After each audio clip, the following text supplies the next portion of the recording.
Militer Amerika Serikat tembak jatuh drone peledak di atas kedutaan Irak.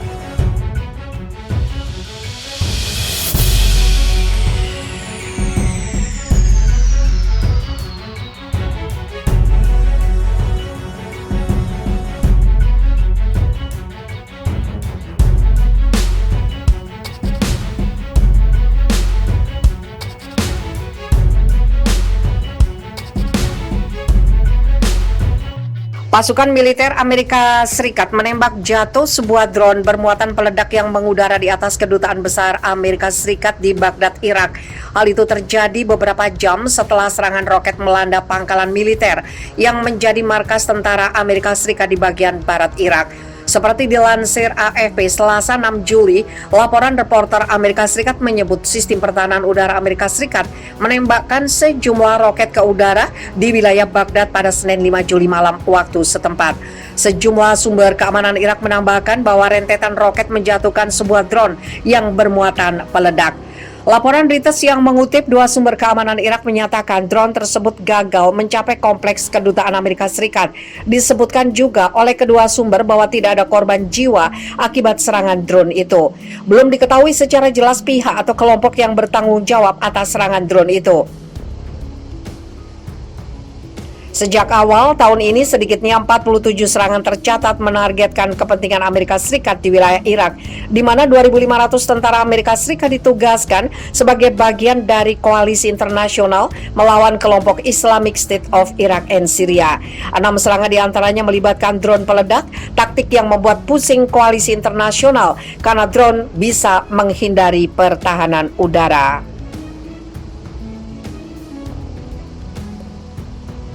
Pada April lalu, sebuah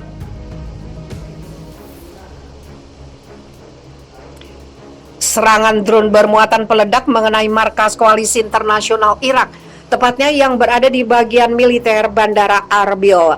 Sebulan setelahnya, sebuah drone peledak mengenai pangkalan udara Ain al-Asad yang menjadi markas tentara Amerika Serikat di Irak. Pada 9 Juni lalu, 3 buah drone peledak menargetkan Bandara Baghdad yang juga menjadi lokasi penugasan tentara Amerika Serikat di Irak.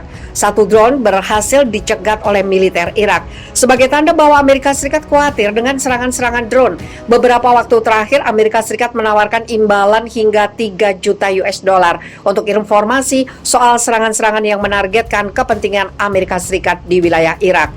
Pada Senin 5 Juli waktu setempat, serangan roket secara terpisah menargetkan sebuah pangkalan udara Irak di gurun sebelah barat negara itu, yang juga menjadi markas tentara Amerika Serikat. Koalisi internasional pimpinan Amerika Serikat menegaskan serangan roket yang menargetkan pangkalan udara Ain al-Asad itu tidak memicu korban jiwa.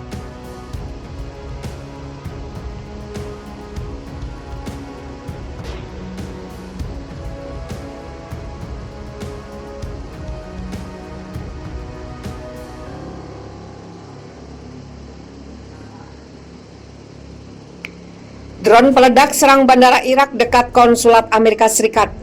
Pesawat tidak berawak drone bermuatan bahan peledak menyerang bandara internasional di kota Erbil, Irak, Selasa 6 Juli malam. Lokasi serangan juga dekat dengan konsulat Amerika Serikat. Dilansir dari AFP Rabu 7 Juli, serangan itu terjadi sekitar pukul 19.30 waktu setempat. Ledakan tidak menyebabkan cedera atau kerusakan besar. Sementara itu, petugas pemadam kebakaran memadamkan api unit anti teroris dari wilayah otonomi Kurdistan Irak mengatakan dalam sebuah pernyataan, bandara di Erbil yang menampung pangkalan militer koalisi internasional yang memerangi kelompok ISIS juga menjadi sasaran pada April oleh sebuah pesawat tidak berawak yang dikemas dengan bahan peledak. Sejak awal tahun, puluhan serangan telah menargetkan kepentingan Amerika Serikat di negara itu, di mana 2.500 tentara Amerika Serikat dikerahkan sebagai bagian dari koalisi. Kemarin, Senin 5 Juli, pasukan Amerika Serikat menembak jatuh sebuah pesawat tidak berawak bersenjata di atas kedutaan negara itu di Baghdad. Beberapa jam sebelumnya, 3 roket menargetkan pangkalan udara di gurun Irak Barat yang juga menampung pasukan Amerika Serikat. Amerika Serikat baru-baru ini menawarkan hingga 3 juta US dollar untuk informasi tentang serangan yang menargetkan kepentingannya di Irak.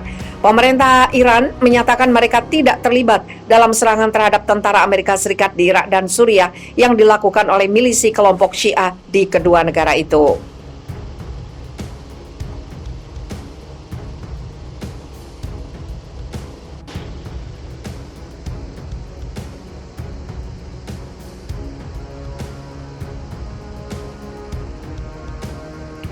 PM Israel kalah suara, hukum diskriminatif bagi keluarga Arab Israel dan Palestina dicabut. Larangan bagi warga Arab di Israel untuk memberi tawaran kewarganegaraan atau bahkan izin tinggal kepada pasangan mereka yang berasal dari tepi barat dan jalur Gaza kini berakhir.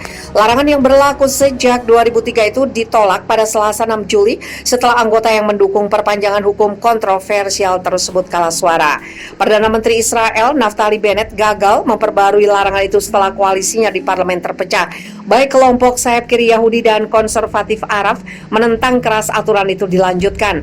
Pemungutan suara Selasa pagi 6 Juli membelah parlemen Israel menjadi dua, 59 suara setuju, 59 lainnya menolak. Dengan itu berarti hukum yang berlaku sejak 2003 di negeri Zionis itu dibatalkan. Hasil ini memperlihatkan tipisnya penguasaan koalisi Bennett dalam parlemen Israel yang terdiri dari 120 kursi. Hanya sedikit yang menyatukan 8 partai dalam koalisi pemimpin baru Israel itu. Di antaranya yaitu kebencian mereka atas pimpinan oposisi Benyamin Netanyahu. Berkat musuh bersama itu, mereka berhasil menyingkirkan Netanyahu yang telah memegang rekor 12 tahun berturut-turut berkuasa sebagai Perdana Menteri Israel. Larangan penyatuan keluarga Arab tersebut pertama kali diberlakukan selama Intifada kedua. Tindakan itu awalnya dibenarkan oleh para pendukungnya dengan alasan keamanan.